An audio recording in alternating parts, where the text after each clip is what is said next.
Hey guys, welcome back to my YouTube channel. If you're new to this channel, my name is Mohammed Agbadi and I make digital art tutorials, and I also look at other artists and try to learn their techniques by breaking down their art and applying the fundamental knowledge of art into their works and seeing how we could translate all that knowledge to our own art. So in this video, the artist we're going to be looking at is called Eva Balloon, but on Instagram she goes by the cutest introvert. Now she has a really fantastic style. She draws a lot of portraits, a lot of busts of girls, and she has a really soft style to her work. She uses a lot of soft edges. So in today's video, we're just going to take a look at how she maximizes the amount of rim light she uses in her images and how she just makes sure that the rim light always works in every lighting setup that she creates. So before we proceed further into the video, I'll just say you should hit the like button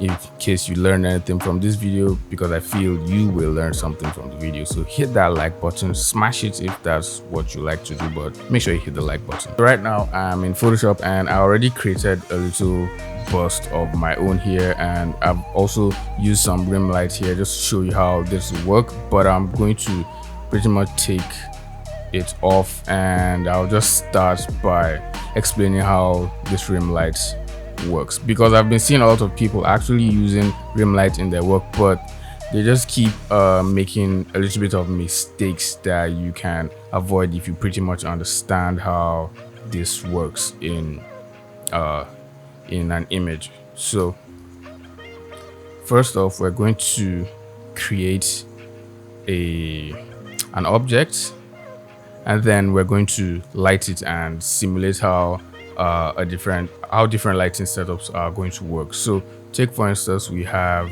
this shape right here, and we have this shape right here. Right now there is no light on it, so it will just look awkward to have a rim light or edge light coming from a direction that we really don't understand. So first off, we're going to create a light source on this. So we're going to assume our light is coming from this part of the image, and so we just pretty much go around and brush in a light source.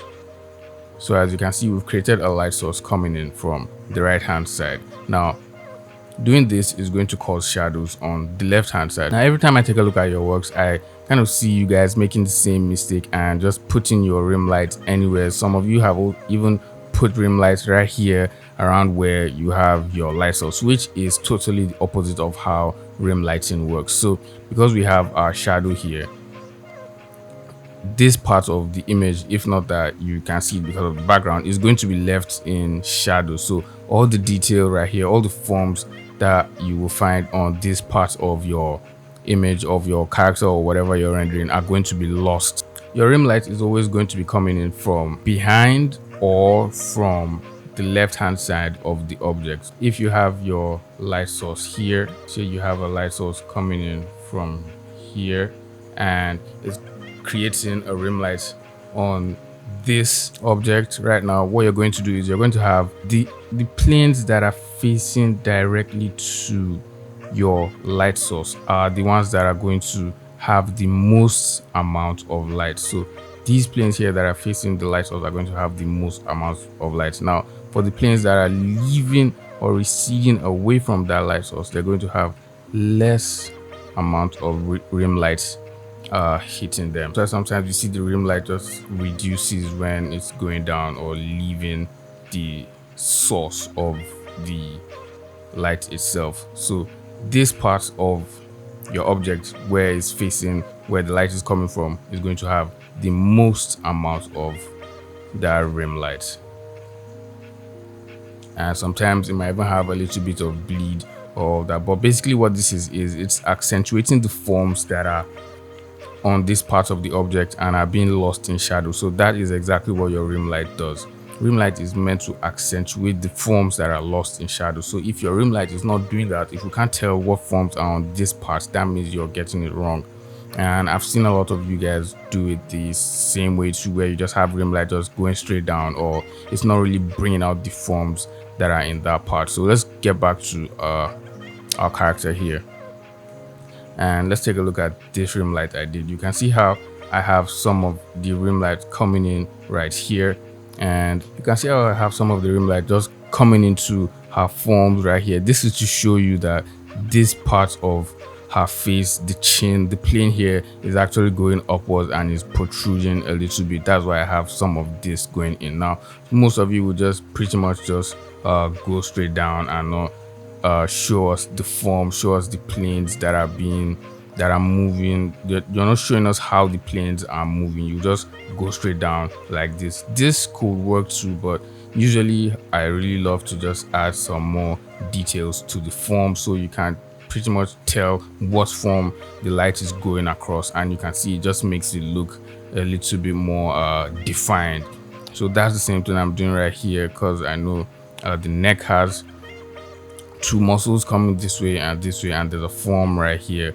So that's where this light is going up to, and you can see the same thing around the eyes, on the nose, around here, the bridge of the nose, and where the eyelid is as well. And for this part of the image, because I know the cheeks usually are fleshy and protrude a lot more, that's why I have a lot of my rim light covering a large part of her face, of the chin. So you can see this is pretty much the biggest area where I have the most amount of rim light. So you really need to be thinking of how that form is turning in 3D space, and then you render it according to the size of the form and according to what part of the form is facing the light source. As you can see, for this one, my light source 2 is coming from here, and you can see how all the planes that are facing upwards towards there have the most amount of light. And even if you're using a colored light source, say your rim light is red, and then I'm going to just make my rim light here red, you can pretty much do the same thing by either using the dodge tool. So you can just pick the dodge tool and then brighten up all the areas that are facing your light source. You could do that, or you could actually come and choose a brighter color, and then this is pretty much what I do all the time, and then select the areas that are pointing, that are facing towards your light source, and then you brush those in with the brighter color. And this isn't working because I have a lot of multiply layers going, but pretty much that's how I do it whenever I'm using rim lights in my work. Another thing we're going to do is let's see how that will work if we change the entire lighting setup. So say we were to start this character from the beginning but with a different lighting setup. Let's see what that will look like. We have our light source coming in from here. The planes that are going to get hit are going to be right here. The tip of the nose is going to get hit. Some light is going to hit her cheeks right here. This part is going to get lit also, and then we can go down to right here, the tip of her chin is going to get lit, and then we'll just brush those in gradually, also keeping in mind the intensity and the distance from the light source where your character is. You always need to be keeping these little things in mind when you're rendering your characters, because those are going to make a big difference when you have your final image brought together. So already we have our second light source coming from here. So now our rim light is going to come from the other direction where we have our shadows. Now, just like how I said before, you have to think about the planes and think about how intense the light source is. So first off, our rim light is going to be hitting all the planes that are facing this part. So that will be here. We have a plane right here, and it's going to come in a little bit around the eyes, going to hit this entire place right here, and then it's going to fade right here. You also have to think about the features of the face you have drawn. So if you have a lot of these soft features, you have to think of how your rim light is going to move around all these features. Now, I'm just showing you how I render this with a plane, but I'll actually go in and make most of all these edges really soft because I want to have most of her edges soft. So I'm just going to erase some of that with the eraser just to show you how that will look. So pretty much this is how it will look when it's coming from this side. So I've shown you both of them. I've shown you when it's coming from the left hand side. Let's change this back to white. I've shown you how it will look when it's coming from the left hand side and pretty much how it will look if it's coming from the right hand side here. You can see how it changes and adjusts to the shape of the plane that it's hitting depending on how far away that plane is from the light source and what direction the plane is turning. Now because this is turning away from the light source, it's turning this way, so this plane is getting hit more by light. There's a lot more surface for lights to hit this plane in, so that's why there's a lot of light hitting it from this side. But for this one, you can see the plane is really, it's not turned, there's no much amount of that plane turning away from the light source or turning towards it. So that's why you can see just a little bit of it is being hit here. So you really need to keep that in mind when you're making your own images. So first things first, I can see a key light coming from here, and it's also being caught by these cast shadows right here caused by her helmet thing. And then I can also see some purple, some ambient light from the sky, just right here, to just a little bit of that sky ambient light touching into the character. You can see it around here on her clothes. And then she pretty much doesn't have a lot of bounce lights going around in this particular image. And then she has her rim lights coming in from here.